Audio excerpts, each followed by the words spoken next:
നീ അടുത്തിരിക്കുന്നവർക്കല്ല പകുത്തു കൊടുക്കേണ്ടത്, നമുക്കുള്ളത് ഏറ്റെടുക്ക്. ഇത് എന്നോട് ദൈവം സംസാരിക്കുന്നതാ. ഇതെൻ്റെ കാര്യമാണ് ദൈവം പറയുന്നത്.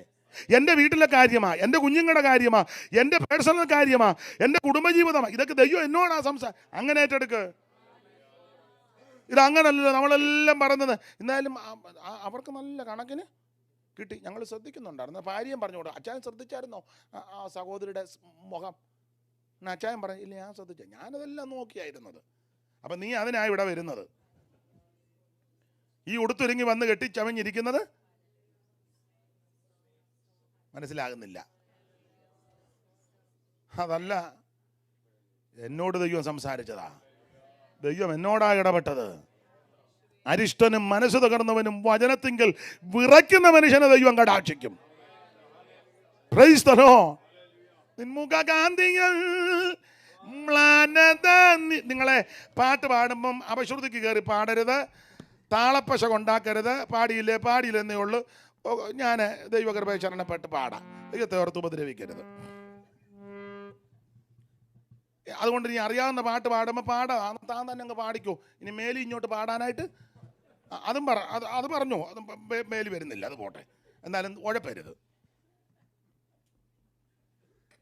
നിൻമുഖ കാന്തികൾ മ്ലാനത നീക്കും, നിൻമുഖ കാന്തികൾ മ്ലാനത നീക്കും, നിന്മധുരാമൃത വചനം ഖിന്നതയാകവെ പോക്കും, നിന്മധുരാമൃത വചനം ഖിന്നതയാകവെ പോക്കും. മഹിമയേഴും പരമേശ പാകിമാം യേശു മഹേശ, മഹിമയേഴും പരമേശ പാകിമാം. മോനെ അത് കൊട്ടിയിട്ട് ഒക്കുന്നില്ല. തമ്പേറുണ്ട്, എടുത്തൊന്ന് താളത്തിലടിക്കേ. അത് അപശ്രുതിക്ക് വരുന്നുണ്ട്. അത് ഏതാ കൂട്ടുന്നത്? ഇത് അത് അപ്പം അതിൻ്റെ ശബ്ദം വേറൊരു ശബ്ദമാ. തമ്പേർ വല്ലതും ഉണ്ടെന്ന് എടുത്ത് അടിച്ചു താളത്തിൽ. അപ്പം ശ്രദ്ധിക്കുക, വചനത്തിങ്കൽ വിറയ്ക്കണം. അടുത്തിരിക്കുന്നവരെ വിധിക്കുകയും അടുത്തിരിക്കുന്നവർക്ക് പകത്ത് കൊടുക്കുകയല്ല. ദൈവവചനം കേൾക്കുമ്പോൾ നമുക്കൊരു അനുതാപം ഉണ്ടായിരിക്കണം. അപ്പം ഇവർ പ്രവാസത്തിലേക്ക് പോകുവാൻ പ്രധാനപ്പെട്ട കാരണങ്ങളിൽ രണ്ട് കാരണമാണ് വായിച്ചോ. ഒന്ന്, ഇവർ യിരെമ്യാ പ്രവാചകനൊക്കെ മുഖാന്തരം അരുളി ചെയ്ത വചനത്തിന് മുമ്പാകെ താഴ്ത്തിയില്ല. അടുത്ത വാക്യം വായിച്ചേ.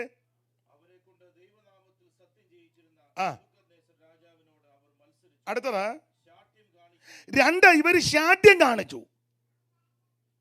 വചനം കേൾക്കുമ്പോഴേ, ഉപദേശം കേൾക്കുമ്പോൾ ശാഠ്യമാണ്.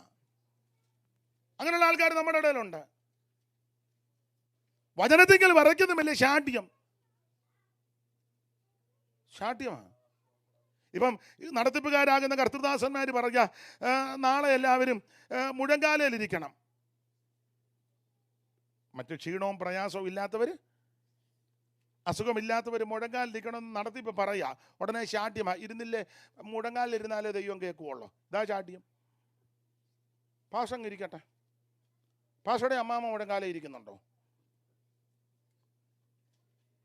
പാഷയുടെ മോൻ എത്ര നേരം മുഴങ്കാലയിൽ ഇരിക്കുന്നുണ്ട്? ഇതൊക്കെ അതല്ലേ ശാഠ്യമാണ്. ഉടനെ നമ്മൾ കയറി ഉഴപ്പല്ലേ. സ്തോത്രം, ശാഠ്യമാ. മത്സരം, ബാക്കി പറ. അതാ അപ്പുറത്തുകാരൻ വന്ന് കൂടോത്രം ചെയ്യണ്ട. നീ ശാഠ്യവും മത്സരമായിട്ടിരുന്നാൽ ആഭിചാരത്തിൻ്റെ എഫക്റ്റാ.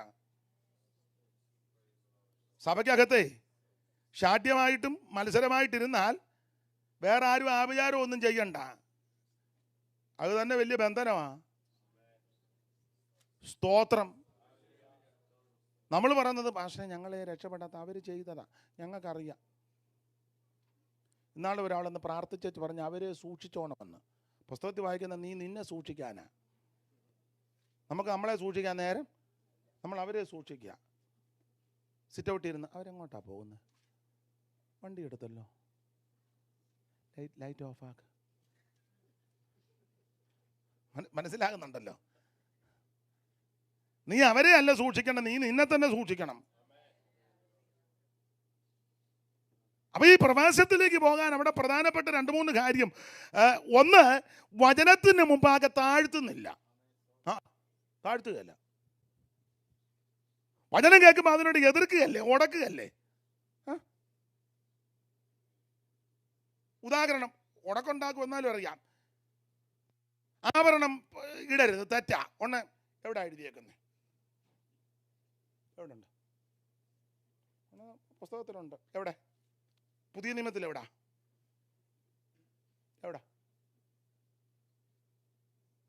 പുതിയ നിയമത്തിൽ കമ്മലിടരുത് അങ്ങനെ എഴുതിയിട്ടില്ല.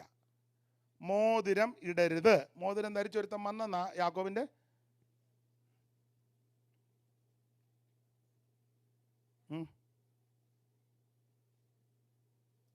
കുഴഞ്ഞു, അന്തരീക്ഷവും പോയി, പരുവക്കേടുമായി.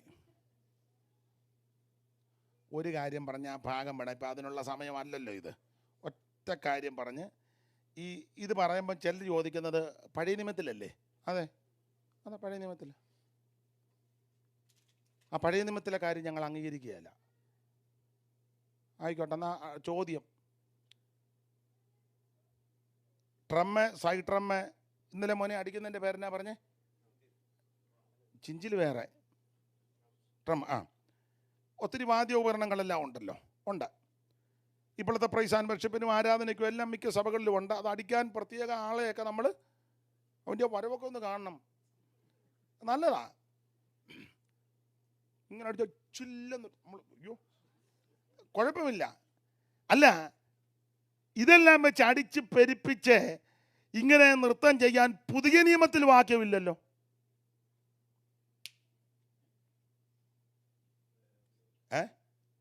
അതാ വഴിക്ക് വാ. ഈ ട്രമ്മ്, സൈഡ് ട്രമ്മ്, വാദ്യോപകരണങ്ങള്, താളമേളങ്ങള്, കോലാഹലങ്ങള് ഉണ്ടല്ലോ. ഇതെല്ലാം വെച്ചിങ്ങനെ ആരാധനയ്ക്ക് അടിച്ച് പെരുപ്പിച്ച് പ്രൈസ് ആൻഡ് വർഷിപ്പ് നടത്തി അടിച്ച് പെരുപ്പിക്കണമെന്ന് പുതിയ നിയമത്തിൽ ഒറ്റ വാക്യം. പുതിയ നിയമത്തിൽ കൈയടിക്കാൻ പോലും വാക്യമില്ലല്ലോ.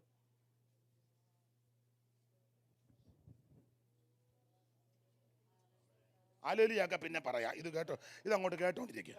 അങ്ങ് ആലോലിയ പറയാൻ മുട്ടി നിൽക്കുക. ആലോലിയ പറഞ്ഞ എന്നെ ഒതുക്കാനാണോ?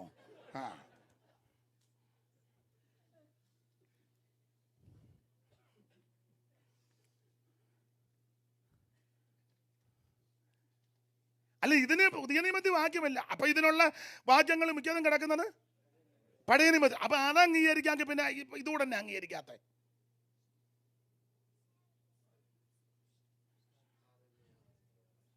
ആട്ടെ, ഇപ്പൊ അതൊരു ചിന്തക്ക് അവിടെ വെച്ചിരിക്കുക. അവിടെ ഇരിക്കട്ടെ. സ്തോത്രം. അതവിടെ ഇരിക്കട്ടെ. ശാഠ്യം പാടില്ല. വചനത്തിങ്കൽ താഴ്ത്തണം, വചനത്തിങ്കൽ വിറയ്ക്കണം, വചനം ഏറ്റെടുക്കണം. അങ്ങനെ ഏറ്റെടുക്കുന്നവർക്ക് അനുഗ്രഹമാ. ദൈവത്തിന് മഹത്വം. അവർക്കത് അനുഗ്രഹമാണെന്ന്. അവർക്ക് അവരുടെ സന്തതിക്ക് ഒരു ദോഷവും വരികയല്ല. നിന്റെ തലമുറയെ ഉയർത്തുന്നൊരു ദൈവമുണ്ട്. നിന്റെ തലമുറയെ ആദരിക്കുന്നൊരു ദൈവമുണ്ട്.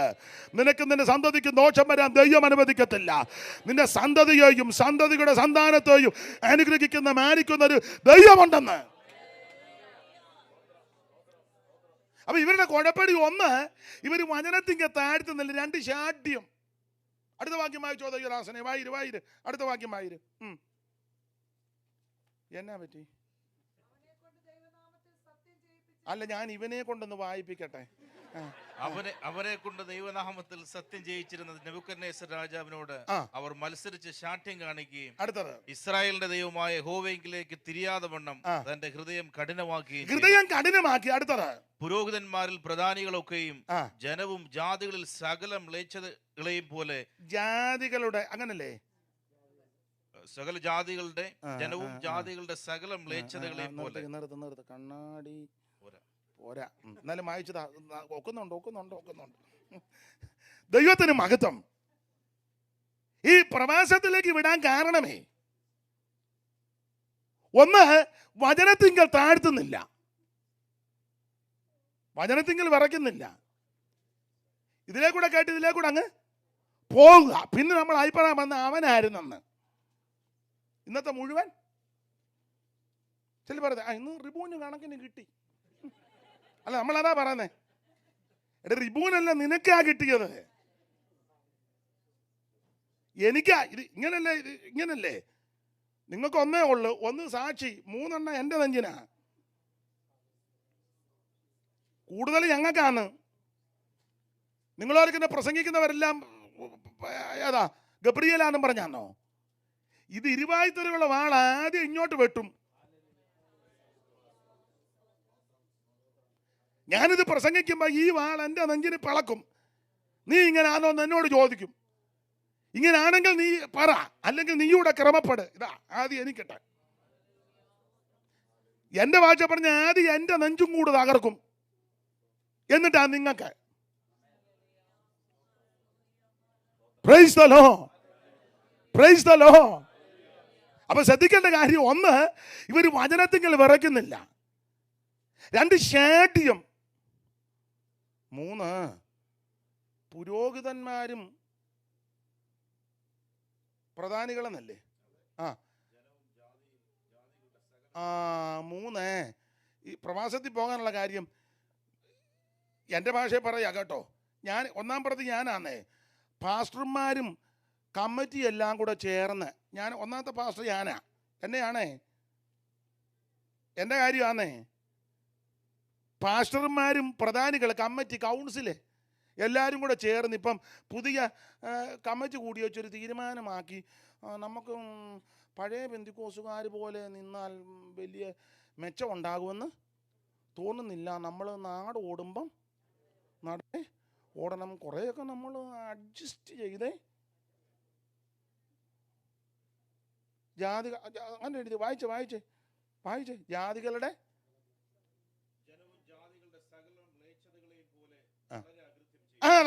ഈ ജാതികൾക്കുള്ളതെല്ലാം ഇതിനകത്ത് കൊണ്ട് പകർത്തി. ആരാ? പുരോഹിതന്മാരും പ്രധാനികളൂടെ ചേർന്ന് അടിയന്തര കമ്മിറ്റി കൂടി വെച്ച് തീരുമാനമെടുത്തു. നമ്മൾ ഇങ്ങനെ കടുംപിടുത്തം പിടിച്ചോണ്ടിരുന്ന വേച്ചാന് ഞാൻ പറയുന്ന കാര്യം മനസ്സിലാകുന്നുണ്ടോ? ഇല്ലേ? എന്തോ മനസ്സിലായി?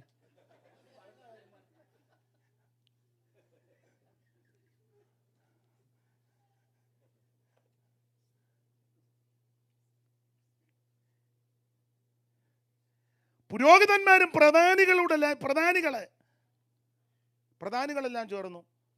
പ്രധാനികൾ ചേർന്ന് പറഞ്ഞു, പാസ്റ്റേ, നമ്മളിങ്ങനെ പോയാൽ ഇത് സക്സസ് ആകുമെന്ന്. ഒരു ഇംഗ്ലീഷ് ഇരിക്കട്ടെ, തെറ്റിയോ?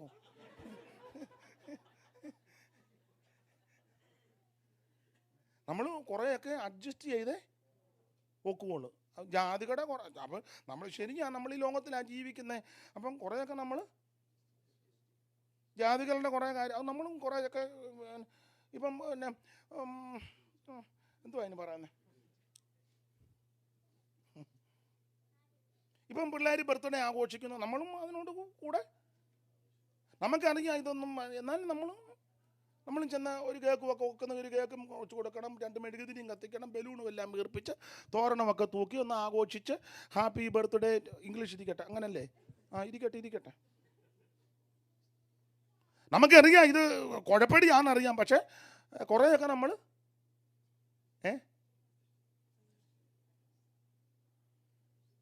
നിന്നെ അധികം താമസിക്കാതെ ദൈവം പ്രവാസത്തിലയക്കും.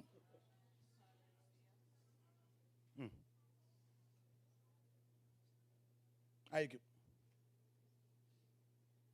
സ്തോത്രം. 106:34 വായിച്ചേ. സങ്കീർത്തനം 106:34. പെട്ടെന്ന് വായിച്ചോ.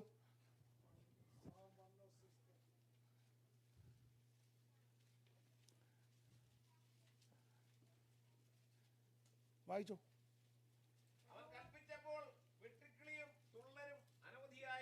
106:34 അച്ചായൻ 105 ആയിരിക്കും വായിച്ചത്. എനിക്ക് തോന്നി. എന്നാലും വേറെ പുസ്തകം, അതുകൊണ്ട് കുഴപ്പമില്ല. ഇവിടെ വായിച്ച മോളെ. യഹോവ തങ്ങളോട് നശിപ്പിക്കാൻ കൽപ്പിച്ചതുപോലെ ജാതികളെ നശിപ്പിച്ചില്ല. ജാതികളോട് ഇടകലർന്നു. അടുത്തത് ഇത് പ്രവർത്തികളെ ഇപ്പൊ പഠിച്ചു. ജാതികളോട് ഇടകലർന്നു. അവര് നമ്മളുമായിട്ട് ഇങ്ങനെ ഇപ്പം വലിയ വ്യത്യാസമൊന്നും ഇല്ല. അവര് സംസാരിക്കുന്ന പോലെ നമ്മളും സംസാരിക്കുന്നു, അവര് പ്രവർത്തിക്കുന്നത് പോലെ നമ്മളും പ്രവർത്തിക്കുന്നു, അവര് ധരിക്കുന്ന വസ്ത്രം നമ്മളും ധരിക്കുന്നു, അവര് കേസ് കൊടുക്കുന്നു, നമ്മളും കേസ് കൊടുക്കുന്നു. അവിടെ അടി, ഇവിടെ അടി, അവിടെയും ബഹളം, ഇവിടെ ബഹളം. എന്തുവാ നമ്മൾ വ്യത്യാസം? അവരുമായിട്ട് തന്നെ വ്യത്യാസം. എന്തെങ്കിലും വ്യത്യാസം ഉണ്ടേ പറ. എന്നെ എല്ലാവരും തത്ത കാക്കാലിനെ പോലെ ഇരിക്കുന്നേ.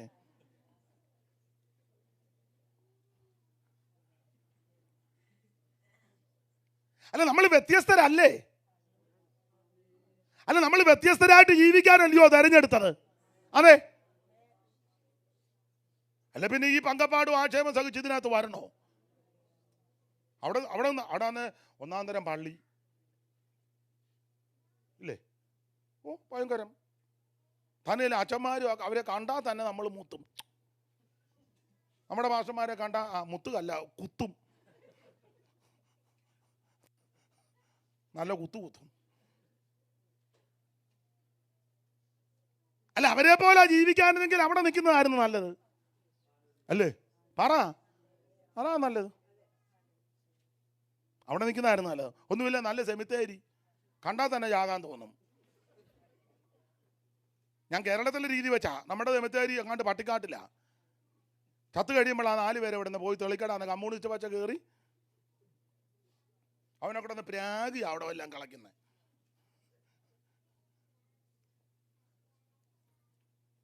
അല്ല, അവരെ പോലെ ജീവിക്കാനായിരുന്നു അവിടെ നിന്ന്, അതാ കുറച്ചുകൂടെ നല്ലത്. പിന്നെ എന്തിനാ നീ അതെല്ലാം വിട്ടേച്ച് വന്നത്?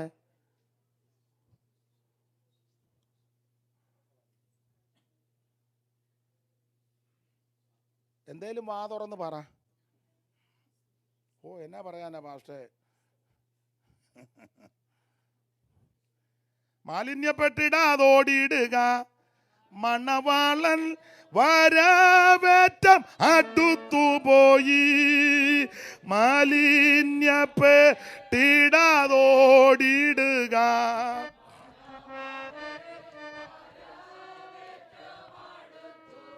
ഓ മണിയറയിൽ പോയി നാം ആശ്വസിക്കാൻ ഒരുങ്ങി ഇടാമണിയറ ഓറി.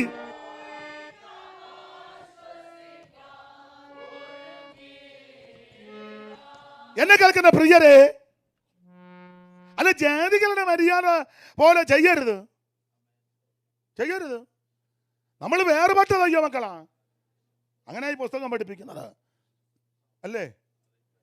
ബിലിയാൻ നോക്കിയ എന്തുവാ പറഞ്ഞേ? 23:9 വായിച്ചോ. അറിവുള്ള വാക്യമാ, വായിച്ചോ. ഏതായാലും വെറുതെ ഇരിക്കല്ലയോ.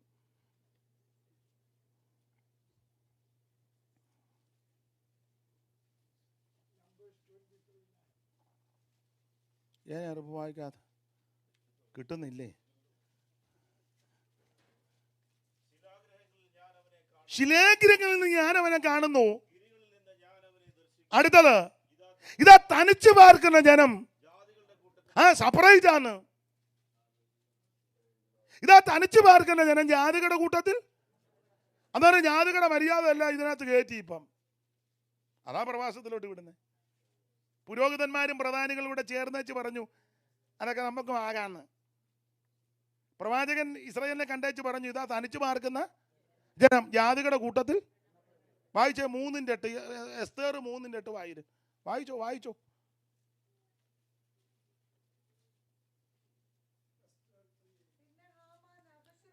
പിന്നെ ഹാമാൻ അഹശ്വേരോശ് രാജാവിനോട്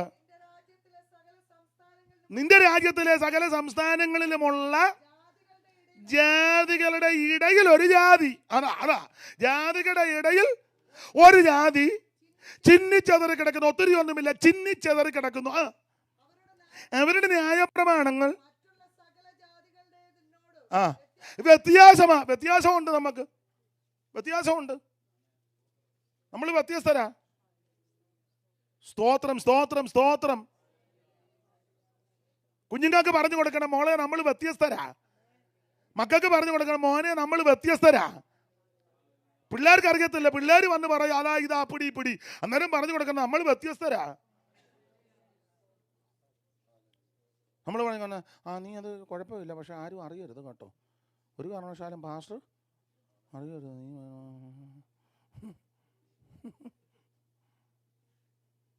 നീ ഒരു കാര്യം പാസ്വേഡ് എന്ന് പറഞ്ഞേക്കരുത് കേട്ടോ. എന്നാ അവൻ പറഞ്ഞു, ഞാൻ പറഞ്ഞു.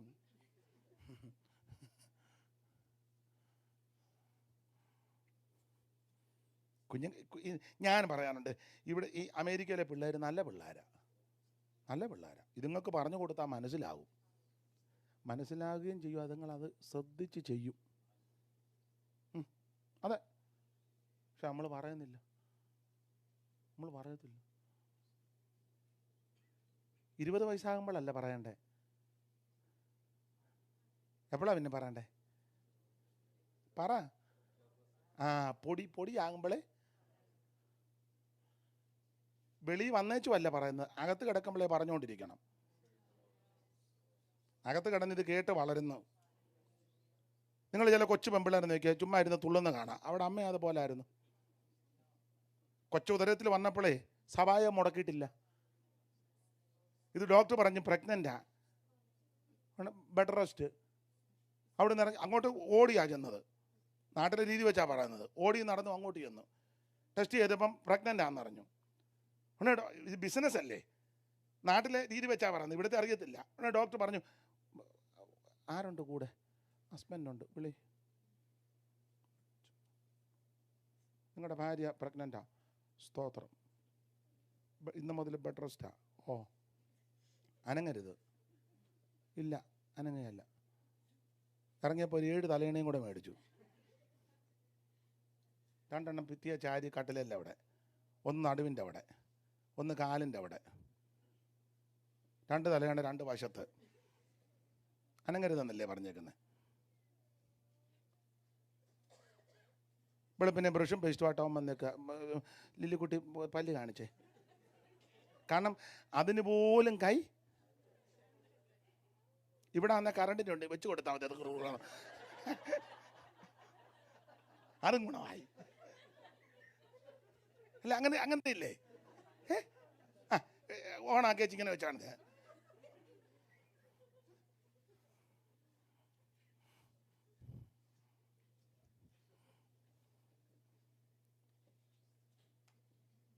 പഴയ കണക്കാ. 9 മാസം 9 ദിവസം 9 നാഴിക 9 വിനാഴിക. നിങ്ങൾ എല്ലാം പഠിച്ച പെണ്ണുങ്ങളാ. അങ്ങോട്ടും ഇങ്ങോട്ടും എല്ലാം വ്യത്യാസമുണ്ട്. താനങ്ങോട്ട് ഇറങ്ങി എന്ന് കാണണമെന്നൊന്നും പറഞ്ഞേക്കരുത്. ഞാൻ പഴയ കണക്കിൽ അങ്ങ് പറഞ്ഞതേ ഉള്ളൂ, പഴയ അമ്മമാർ പറയുന്ന കണക്ക്. അല്ല, 9 മാസവും ഇത് കൊച്ചിത് കണ്ട് വളർന്നതാ. യോഗത്തിന് പോയില്ല, അനങ്ങിയില്ല. ഈ കൊച്ചി യോഗത്തിന് വന്നാലും അതും അനങ്ങാതെ തന്നെ.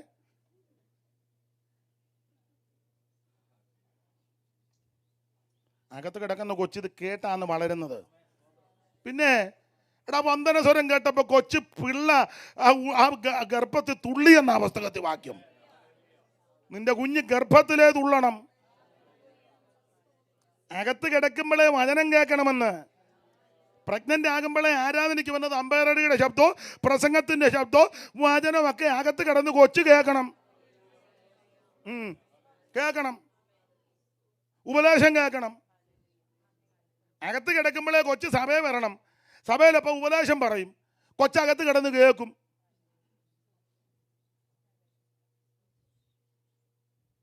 നിങ്ങൾ ശ്വാസമൊക്കെ വിട്ടു ഇങ്ങിരുന്ന് വല്ല വിലക്കോ വീണാൽ പിന്നെ ഞാൻ അതിന് പ്രാർത്ഥിക്കണം. നിങ്ങൾ ഫ്രീ ആയിട്ട് ശ്വാസം എടുക്കുകയും വിടുകയും ചെയ്യും. നിങ്ങളിങ്ങനെ സ്തോത്രം. ഞാൻ പറയുന്ന കാര്യത്തിന് മനസ്സിലാകുന്നുണ്ടല്ലോ. മക്കളെ യഹോവ തരുന്ന ഈ അവകാശം, ഉദരബലം ദൈവം തരുന്ന പ്രതിഫലം. ഒരമ്മയാകുക എന്നുള്ളത് വലിയ മഹാഭാഗ്യമാണ്. ഒരു കുഞ്ഞിനെ 10 മാസം ഉദരത്തിൽ ചുമന്ന് അതിനെ നൊന്ത് വേദനയോടെ പ്രസവിച്ച് അമ്മയുടെ മുലപ്പാൽ കൊടുത്ത് കൈത്തണ്ടിൽ കിടത്തി ആ കുഞ്ഞിന് അത് ഇടയ്ക്കിടയ്ക്ക് ഞാൻ എൻ്റെ അനുഭവത്തിൽ നിന്നൊക്കെ പറയാം, കണ്ടും കേട്ടും ഒക്കെ ഉള്ളത് കൊണ്ട് നിങ്ങൾ അമ്മമാർക്ക് കുറച്ചുകൂടെ അറിയാം. അമ്മയുടെ മുലപ്പാൽ ഞൊണഞ്ഞു കുടിച്ചേച്ച് ഇച്ചിരി കഴിഞ്ഞ് പിടിവിട്ടേച്ച് അമ്മയെ നോക്കി ചിരിക്കും. അന്നേരം അമ്മയാണ് പറഞ്ഞു കൊടുക്കുന്നത്. യേശു സ്തോത്രം. മനസ്സിലാകുന്നുണ്ടോ? അല്ല, സൺഡേ സ്കൂളിൽ വിട്ടല്ല പഠിപ്പിക്കേണ്ടത്. പഠിക്കടാ 119 സങ്കീർത്തനം ഞാൻ കണ്ടിക്കും. ആ ആ അവനെ പഠിപ്പിക്കുക. അവനിത് വയറ്റ് കിടന്നപ്പോഴും കേട്ടില്ല, വെളിയിലോട്ട് വന്ന ഒരു 5 മാസം അവനിത് കേട്ടില്ല. ഇവനിത് എക്കന്നാ ബുക്കന്നാന്ന് അവനും അറിയാൻ മേല. സൺഡേ സ്കൂളിനും അവൻ അങ്ങനെ കൊച്ചിലെ അവനെ വന്നിട്ടില്ല. അവനെ കൊണ്ട് അവധി കിട്ടുമ്പോഴെല്ലാം ഡർബാർ അടിക്കാൻ പോകും. അവന് ചിക്കൻ്റെ കാലറിയാം, പിന്നെ മട്ടൻ്റെ പീസ് അത് കഴിക്കുന്നത് എന്നാന്ന് അവനറിയാം, ബർഗർ എന്നാന്ന് അവനറിയാം. പിന്നെ എന്ത് വേണം അവന്? കെൻഡക്കിയോ KFC ആണോ നീ കഴിക്കുന്നത്? എന്തോ കഴിക്കുന്നത്?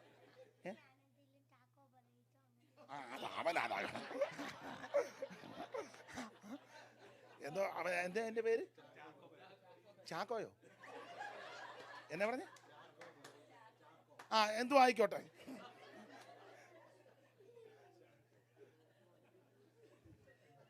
അല്ല, ചിരിച്ചു കളയരുത്. കുഞ്ഞുങ്ങൾക്ക് ഇത് അറിയത്തില്ല. ചിലർക്ക് ഉദരത്തിൽ കിടക്കുമ്പോഴേ ഇത് കേൾക്കണം, വചനം കേൾക്കണം, ആത്മീക ഗീതങ്ങൾ അകത്ത് കിടന്ന് കേൾക്കണം, ദൈവദാസന്മാര് ഉപദേശം പറയുന്ന അകത്ത് കിടന്ന് കേൾക്കണം. ആ സ്തോത്രം. ദൈവം അവകാശമായി തരുമ്പോൾ അതുമായിട്ട് ആരാധനയ്ക്കും വരണം. ഇവിടെ പ്രത്യേകമായ തൊട്ടിയൊക്കെ ഉണ്ട്, നല്ലതാ അത്. അതാ സൈഡിൽ വെച്ചേക്കണം. സ്തോത്രം. ഇതെല്ലാം കേൾക്കണം. ആരാധന എന്നാന്നും പ്രാർത്ഥന എന്നാന്നും കൂട്ടായ്മ എന്നാന്നും പാട്ട് എന്നാന്നും പ്രാർത്ഥന എന്നാന്നും ഉപദേശം എന്നാന്നും ഇത് കേട്ട് വളരണം. സ്തോത്രം. അതാ ഞാൻ പറഞ്ഞു, ഇവിടുത്തെ കുഞ്ഞുങ്ങൾ നല്ല കുഞ്ഞുങ്ങളാ. പറഞ്ഞാൽ നിങ്ങൾക്ക് മനസ്സിലാകും. തന്നെയല്ല, കൊച്ചിലെ പറഞ്ഞു കൊടുത്താൽ അതുങ്ങൾ അനുസരിക്കും. ആ അനുസരിക്കും.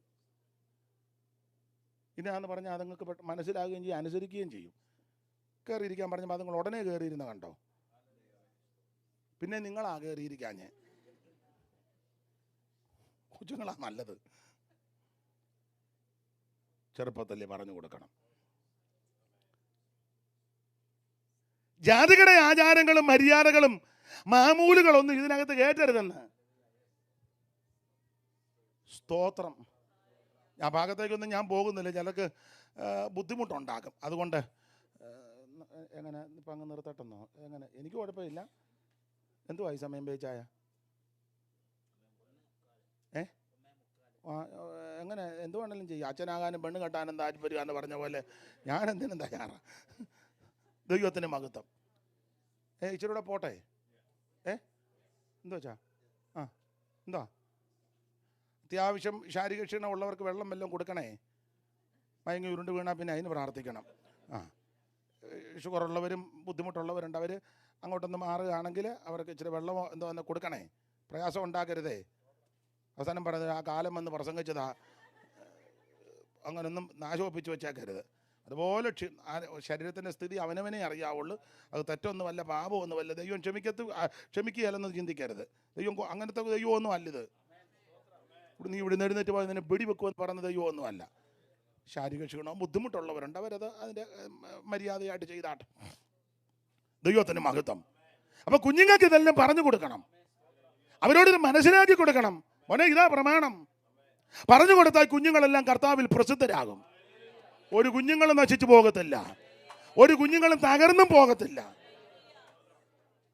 പോകുകയല്ല, ഇവർ ഓടിച്ചു മുമ്പോട്ട് പോകുക. ഇവർ ജാതികളുടെ മര്യാദകൾ ഇപ്പൊ പഠിപ്പിക്കുക. അതാ സങ്കീർത്തനം 106:34 ഒന്നുകൂടെ വായിച്ചാട്ടെ, ഒന്നുകൂടെ വായിച്ചാട്ടെ.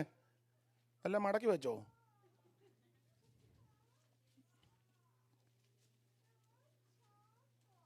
അതുപോലെ അത്യാവശ്യമുള്ളവർ പോകാനാ പറഞ്ഞ, എല്ലാവരും പോകരുതേ. യഹോവ ഞങ്ങളോട് നശിപ്പിക്കാൻ കൽപ്പിച്ചതുപോലെ ജാതികളെ നശിപ്പിച്ചില്ല. ജാതികളോട് ഇടകലർന്ന് ജാതികളെ പ്രവൃത്തി പഠിച്ചെന്ന് കണ്ടോ. ഇവർ ജാതികളോട് ഇടകലർന്ന് അവരുടെ ഇപ്പൊ അവിടെ ഉള്ളതെല്ലാം നമ്മൾ പകർത്തി സഭയെ കൊണ്ടുവന്നിരിക്കുക. അല്ല, അവിടെ ഉള്ളതെല്ലാം ഇങ്ങോട്ട് കൊണ്ടുവന്നു. അതിനെല്ലാം നമ്മൾ ഓശാന പാടുന്നുമുണ്ട്, അതിനെല്ലാം നമ്മൾ ഓരോ ന്യായം കണ്ടുപിടിക്കുന്നു ഉണ്ട്. പിന്നെ എല്ലാത്തിനും ഉണ്ട്. അല്ല, അമ്മയെ തല്ലിയാലും 2 പക്ഷം ഉണ്ടല്ലോ, ഉണ്ട്. പെറ്റതള്ളെ തല്ലിയപ്പോൾ ഒരുത്തൻ പറഞ്ഞേടാ പെറ്റതള്ളയിലേടാ 10 മാസം ചുമന്ന് തല്ലാവോടാ. എന്നാൽ ഒരുത്തൻ പറഞ്ഞ് നീ ഇവരെ കഴിഞ്ഞ ആഴ്ച തല്ലേണ്ടതായിരുന്നു. എല്ലായിടത്തും ഉണ്ട് 2 അഭിപ്രായം. പക്ഷെ പ്രമാണം ഇതാ. അപ്പൊ ഈ പ്രവാസത്തിലേക്ക് പോകാനുള്ള കാരണം, ഒന്ന്, ഇവർ വചനത്തിങ്കൽ താഴ്ത്തിയില്ല. രണ്ട്, ശാഠ്യം കാണിച്ചു.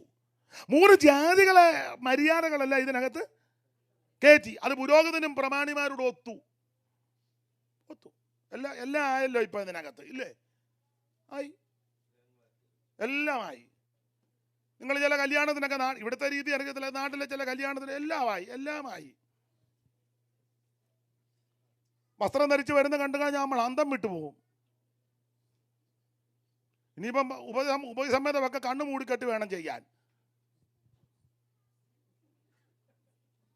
ഇനിയിപ്പം ഉഭയസമ്മതം ചെയ്യണ്ട, അവർ ഉഭയസമ്മതം എല്ലാം നടന്നേച്ചാ മിക്കവരും. പിന്നെ ഒരു ചടങ്ങിനിങ്ങനെ എല്ലാവരും ഒന്ന് ബോധിപ്പിക്കണ്ടേ? ആ കാര്യത്തിനൊക്കെ ഞാൻ ഇവിടുത്തെ രീതി അറിയത്തില്ല, TPM-കാരെ ബഹുമാനിക്കുന്നു. ആ കാര്യത്തിൽ എൻഗേജ്മെന്റിന് പോലും ഒന്നിച്ചിരുത്തുകയല്ല. നിങ്ങൾ യോജിക്കുകയല്ലെന്ന് എനിക്കറിയാം. എൻഗേജ്മെന്റിനെ സമയമാകുമ്പോൾ നടത്തിപ്പുകാർ പറയും, ചെറുക്കനൊന്ന് വന്ന് എഴുന്നേറ്റ് നല്ല കണ്ടു, പെണ്ണു ഇപ്പറ വന്ന് കണ്ടു, പോയി ഇരിക്കാൻ പറയും. വിവാഹം കഴിഞ്ഞിട്ടില്ലല്ലോ,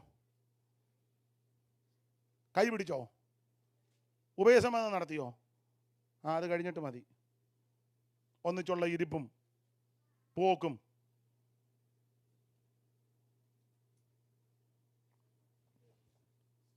ഇപ്പം നിങ്ങൾ ചിന്തിക്കുക, നിർത്തുന്നതാണ് നല്ലത്, അധികം മുമ്പോട്ട് പോകാതിരിക്കുന്നതാ. അധികം മുമ്പോട്ട് പോകുന്നില്ല. നമ്മൾ ദൈവത്തിന് പ്രത്യേക ജനമാണെന്ന് അവരെ കണ്ട് നമ്മൾ പഠിക്കുകയല്ല, നമ്മളെ കണ്ട് അവർ പഠിക്കണം. നമ്മുടെ ജീവിതത്തിലെ നല്ല കാര്യങ്ങൾ കണ്ട് അവർ പഠിക്കണം. ഇത് നമ്മൾ അവരുടെ കാര്യമല്ല. ഇങ്ങോട്ട് ഞാൻ എപ്പോഴും പറയും, പിതാക്കന്മാർ പണ്ട് ഉപേക്ഷിച്ചതെല്ലാം നമ്മളിപ്പോൾ പ്രാർത്ഥിച്ചെടുക്കുക. അവർ ഉപവസിച്ച് പ്രാർത്ഥിച്ചതെല്ലാം വിട്ടു. നമ്മളിപ്പം മൂന്നാം തലമുറ വന്നപ്പോൾ ഉപവസിച്ച് പ്രാർത്ഥിച്ചതെല്ലാം എടുക്കുക. കേരളത്തിലെ ഭാഷക്കൊക്കെ അറിയാം, പ്രധാനപ്പെട്ട ഉണർവുകളിൽ ചരിത്രപ്രസിദ്ധമായൊരു ഉണർവ് പൂവത്തൂർ ഉണർവ്. കുമ്പനാടിനപ്പുറേ പുല്ലാടിനടുത്ത് പൂവത്തൂർ പാസ്റ്റർ PM ഫിലിപ്പിൻ്റെ പിതാവ് പൊടിമല മത്തായിച്ചൻ്റെ കാലത്തൊക്കെ നടന്ന ഉണർവാണ്. PAV സാംസാറിൻ്റെ പിതാവ് തങ്കയ്യാച്ചന് അന്നത്തെ പഴയ അപ്പച്ചന്മാരൊക്കെ ഉണ്ടായിരുന്നു. അപ്പോൾ മനേഷെ പ്രസംഗിയാരവരൊക്കെ വന്ന് ഭയങ്കര ഉണർവ് നടത്തുന്നതാണ് കേട്ടിട്ടുണ്ട്. ആ ഉണർവുണ്ടായപ്പോൾ അന്നത്തെ പിതാക്കന്മാർ ഉണർവുണ്ടായവർ വീട്ടിൽ ചെന്ന് അടയ്ക്കാമരം വെട്ടി കമുകേ. കാരണം മുറുക്കുന്നത് പാപമാണ്. പാക്ക് വെറ്റിലേയും പാക്കും ചുണ്ണാമ്പും പോയിലെല്ലാം കൊണ്ടല്ലേ വെച്ചല്ലയോ മുറുക്കുന്നത്, അത് തെറ്റാ, പാപം. ഇത് പ്രസംഗിച്ചതല്ല, ഉണർവകത്ത് കയറിയപ്പോൾ അടയ്ക്ക മൂടോടെ വെട്ടി. അതായിരുന്നു ഉണർവ്. ഒരു സംഭവമാണ് പറയുന്നത്. ഈ വെട്ടിയ അപ്പന്മാരുടെ രണ്ടാം തലമുറയും മൂന്നാം തലമുറയും മലബാർ ചെന്ന് അടയ്ക്ക വെക്കാൻ തുടങ്ങി. ഇവിടെ വെട്ടിയതാ, അവിടെ ചെന്നപ്പം ഒരാൾ പറഞ്ഞു മങ്ങളയാ നല്ലതെന്ന്. ഒരു ഇനമാണ് മങ്ങള. പിടിക്കുന്നതൊന്നും പൊഴിഞ്ഞു പോകുകയില്ല. 250-300 കാണും ഒരു കൊലയിൽ. ഇവിടെ വെട്ടിയതാ, അവിടെ ചെന്നപ്പം